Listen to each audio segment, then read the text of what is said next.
everybody, welcome to BrickVault. My name's Jack. Today we've got a gigantic creator set. This is Big Ben.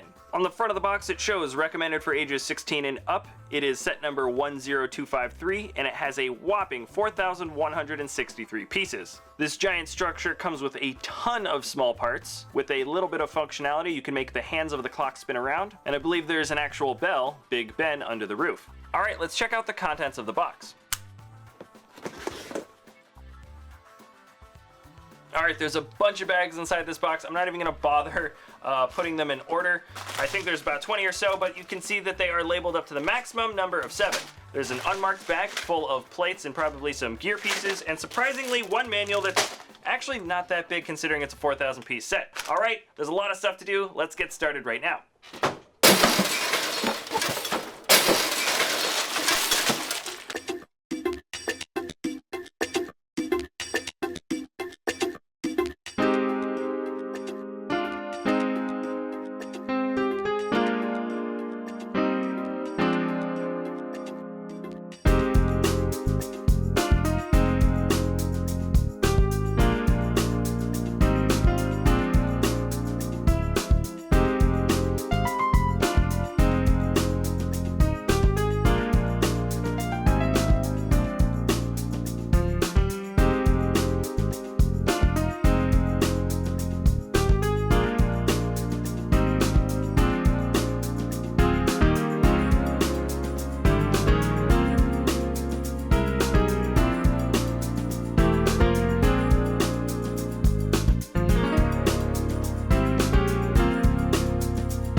Alright, I'm subbing in for Jack. This is going to be a pretty long build.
So here is Big Ben, or at least this build is one of the most iconic parts of the actual structure. The build is absolutely immaculate. I gotta say, this is kind of the perfect scale to make this model. At this size, all of the Lego parts used managed to capture an incredible amount of detail. Great versions of this structure have been done at a smaller scale, but I'm not sure how much more you would get out of this structure if you decided to make it larger. We kind of have just the right amount of, I don't know what you call them, maybe rivets along the walls of the actual clock tower. And there's quite a lot of clever building all along the main edge of this wall, and the ornate pointy bits all along the top. At a larger scale, of course, more details can be put into any model, but I believe the particular scale of this model lends itself perfectly to the parts that were used for it. Let's take a quick look at the back. This is obviously the spot that is not supposed to be on display, and that is because our build is, of course, just a tiny slice of the much larger Palace of Westminster. On this side, you can see the bit of roof even cuts off very abruptly, and we have something that looks like a smaller clock.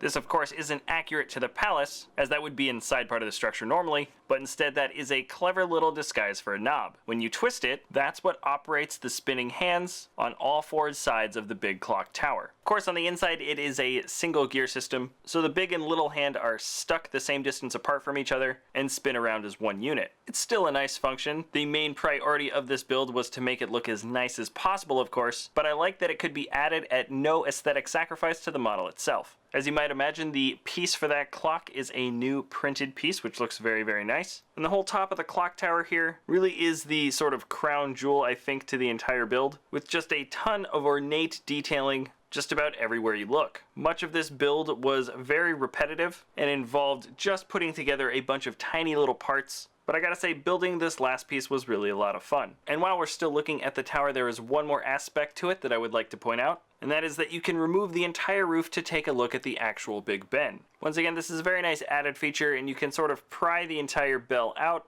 I gotta say, the detailing is pretty basic for this thing, but it's significant in itself that the bell is actually there. Definitely a nice little gesture. Checking this thing out from the base, we have one side going along the edge of the street where you can see a gate and a few old lampposts. And as you round the corner, we have a small grassy bit with a tree. Very nice build for that tree. And a very tiny arched opening, and when you move down that smooth little path, this reaches the river. The base of this build is constructed very strongly, and along with a very strong internal build for the structure, I'd say this is a very easy model to transport around. This is, of course, after you take into account the fact that this is a very large Lego build.